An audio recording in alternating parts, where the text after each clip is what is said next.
Hey, favorite cousin, welcome to the Botanical Biohacking Podcast. Today's episode, we will be covering Bai Zhi Angelica Dahurica. So around 1,000 years ago, give or take another 1,000, I don't know, it's not clear. In any case, a student named Li Xiuzai studied at a prestigious school in Suzhou. Suzhou is known for its universities, well, not in the sense that we know them today, but institutions of higher learning, we'll call it.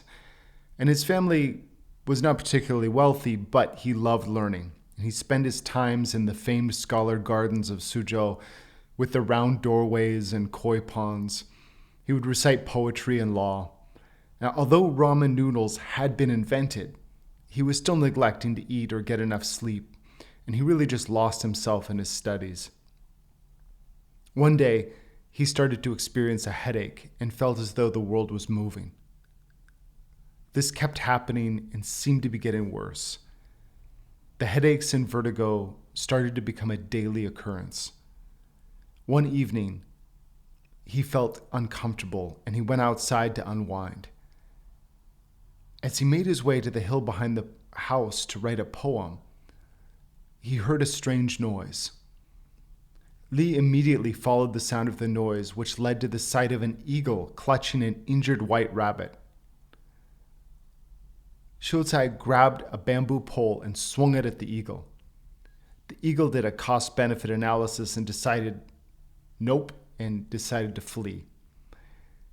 With that, the eagle dropped the rabbit and flew off. Li nurtured the rabbit back to health, and before releasing it, the rabbit spoke to him. I know, bear with me, saying that she was actually a fairy, and as a reward for saving her life, he would have any wish he wanted fulfilled. If he were in trouble in the future, he could walk behind a mountain and yell, "White Rabbit Fairy," 3 times and make a request from deep in his heart, and she would send help. Then she left. Not long after, Li Xiuzai got another headache. This one was intolerable. He raced to the hill, mountain, whatever, and shouted, "White Rabbit Fairy," 3 times while imagining the white rabbit. The White Rabbit Fairy was nowhere to be seen. And so he's calling louder and louder. He's waiting and trying again. Nothing's happening. Finally, he calls out as loud as he can, and he hears a voice in the distance say, "Shut up, I'm trying to sleep." And then he hears footsteps, and an old lady comes up and says, "你干啥做嘛? 你疯了吗?" And at that, he knows he's got to call it a night. He's got to go. Finally, he's forced to return home, and he sighs and mutters something about that lion-ass magical fairy rabbit. The following day, a retired TCM doctor knocks on his door. Special effects. He looked like Egg Shen from Big Trouble in Little China. He removed 3 herbal pills from his bag. And Liu Xiuzai said, Whoa, dude, I can't just be popping pills some hobo gives me. Who are you? What are your credentials? What is this? If this is some kind of scam, I'm going to call the city guard and have them kick your ass. The elderly doctor sighed and said, "It's called Bai Zhi, okay? Take it for 3 days and the headache will be cured." Then the doctor looked at Liu Xiuzai like he was some kind of asshole, because he was, and flew off into the sky. So Li knew that he was magic and therefore trustworthy, because you can trust magical people, maybe. Li Xiuzai did as he was instructed and went to sleep. That night he learned in a dream that he had really screwed the pooch. The white rabbit admired his bravery in saving her. She thought he was smart and brave. She'd even planned to marry him, but his lack of vision in using his wish for something bigger than a headache made him seem kind of weak.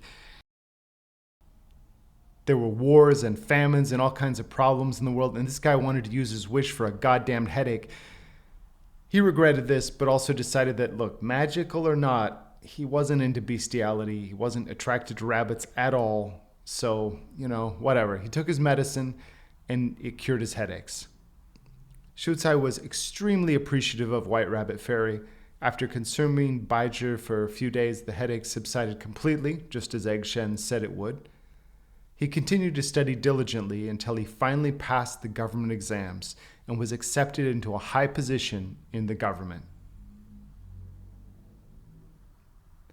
In the end, he was still rolling in cash that other people earned because, hey, most governments past and present are really just protection rackets with cute flags and national identities and anthems. So it wasn't so bad for him in the long run. Anyway, how do you picture this White Rabbit Fairy? Are you picturing like a cuddly bunny or a Playboy bunny or some kind of furry? Look, personally, I think of her as that deadly flying bunny from Monty Python and the Holy Grail. The flying part, probably how she got into a fight with the eagle in the first place. We're supposed to assume that she was the good person in all this, but how do we know she didn't just kill the eagle's family for sport? We don't. Bai Zhi is pungent, warm, goes to the lungs, stomach, and large intestine. Relieves exterior and dispels cold, wind, and alleviates pain. Clears the nose and dries dampness. Reduces swelling, pus, and leukorrhea. Used for Yangming headaches. And really, when we're using Bai Zhi, when we're talking about Yangming, we're looking at the relationship between the gut microbiota and the immune system, and all of the crazy antics that can get screwed up within that relationship. So because of that, Bai Zhi is a very indispensable herb, and it's one that if you're using Chinese medicine, really much at all, you're going to become quite familiar with.